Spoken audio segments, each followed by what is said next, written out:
Hey guys, welcome back to the channel.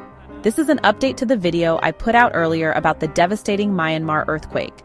It was just after midnight in Myanmar yesterday when the ground gave way to chaos. No warning, no mercy. Just a monstrous, gut-wrenching shake that jolted the nation awake, followed by screams, crashing walls, and sirens piercing the darkness. March 28, 2025. A 7.7 magnitude earthquake ripped through central Myanmar, and within minutes, entire towns were unrecognizable. The kind of destruction you can't really process until you're standing in front of what used to be a home, and now it's a pile of dust and twisted rebar. More than 700 people are confirmed dead so far, and over thousands have been injured. And this isn't some slow, creeping toll.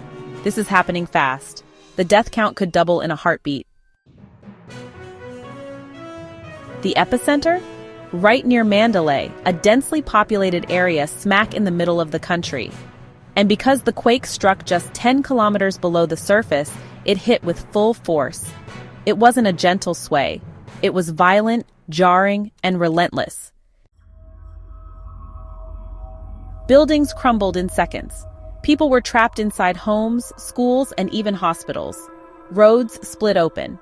Temples, some of them centuries old, toppled like dominoes. This wasn't just a modern tragedy. It was a cultural gut punch.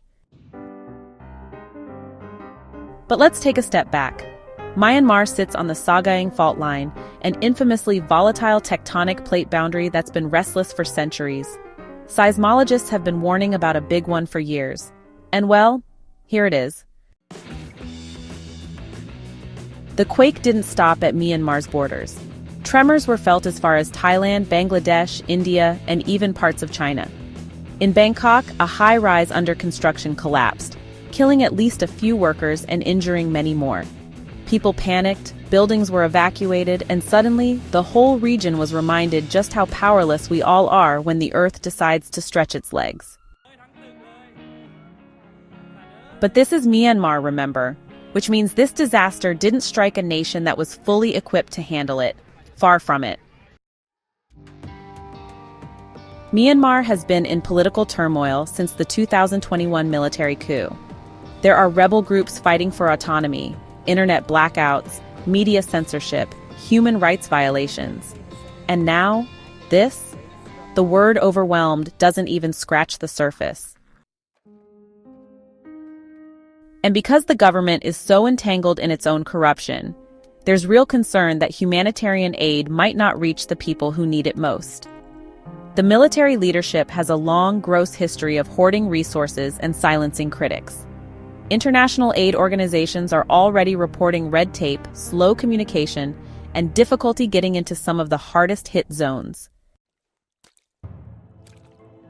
Meanwhile, everyday people are trying to survive with no power, no clean water, and little to no access to medical care. And that's before we even talk about aftershocks. Dozens of them have already hit. Some strong enough to knock over weakened buildings and further delay rescue efforts. As the dust settles, literally and figuratively, what's left is a nation brought to its knees. And the world, as always, has a choice: to forget or to pay attention.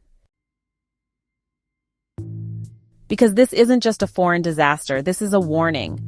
Fault lines don't care about borders, earthquakes don't care about GDPs. This could have been San Francisco or Tokyo or Mexico City, anywhere. First, stay informed. Don't let stories like this disappear after a single headline. Second, donate, but do it smart. Vet the organization. Make sure the money goes to legitimate aid efforts and not some shady slush fund. Reputable groups like the Red Cross, Direct Relief, and Médecins Sans Frontières are already mobilizing. And finally, prep your own home. This isn't fear-mongering, it's just common sense. Earthquakes strike without warning. If you live anywhere near a fault line, having an emergency kit, knowing how to shut off your gas, and having a plan with your family can save your life. We'll keep following the story and updating you as things unfold. But for now, keep Myanmar in your thoughts. And don't forget that behind the statistics are real people, families grieving, communities in shock, and survivors just trying to get through the next hour. Because when the Earth moves like that, everything changes.